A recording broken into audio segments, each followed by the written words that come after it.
এই গরমে এরকম ঠান্ডা ঠান্ডা আমদই হলে কেমন হয়, আর এই আমদইটা বানানো কতটা সহজ দেখে নিন। তার জন্য প্রথমে আমগুলোকে ছাড়িয়ে নিয়ে তার থেকে পাল্পটা বের করে নিন, আর তারপর মিক্সার গ্রাইন্ডারে ভালো করে ঘুরিয়ে নিয়ে একটা পিউরি বানিয়ে নিন। এরপর একটা বোলের মধ্যে আপনাদের নিয়ে নিতে হবে 200 গ্রাম জল ঝরিয়ে রাখা টক দই, যেটাকে আপনাদের ভালো করে ফেটিয়ে সাইডে রেখে দিতে হবে পরে ব্যবহার করার জন্য। এরপর আমি যে পিউরিটা বানিয়েছেন সেটাকে আপনারা একটা ফ্রাইং প্যানের মধ্যে ডাইরেক্টলি ছেঁকে নিন।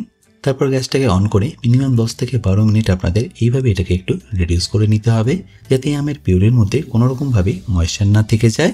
এরপর দইটা বানানোর জন্য আমি এখানে নিয়ে নিয়েছি 2.5 লিটার ফুল ফ্যাট মিল্ক, যেটাকে আপনাদের 500 মিলি মতো রিডিউস করে নিতে হবে।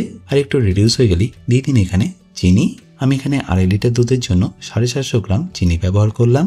আর চিনি দেওয়ার পরে দুধটা একটু পাতলা হয়ে যাবে, তাই এটাকে আবারও রিডিউস করে ঠিক এরকম টেক্সচারে আনুন। আর এরকম টেক্সচারে এসে গেলে আপনাদের এটাকে ঠান্ডা করে নিতে হবে। আর কাছে আমের পিউরিটা ঠান্ডা হয়ে গেলে ফেটি রাখা টক দইয়ের সাথে এটাকে ভালো করে আপনাদের মিশিয়ে নিতে হবে, বাট একেবারে নয়, অল্প অল্প করে দিয়ে এইভাবে মিশিয়ে নিন। আর পাশে দুধটা যখন হাত সহ গরম থাকবে তখন আপনাদের এই আম আর দইয়ের মিক্সচারটাকে দুধের মধ্যে অ্যাড করে দিতে হবে, আর একটা হুইস্কের মাধ্যমে এইভাবে ভালো করে এটাকে মিশিয়ে নিতে হবে।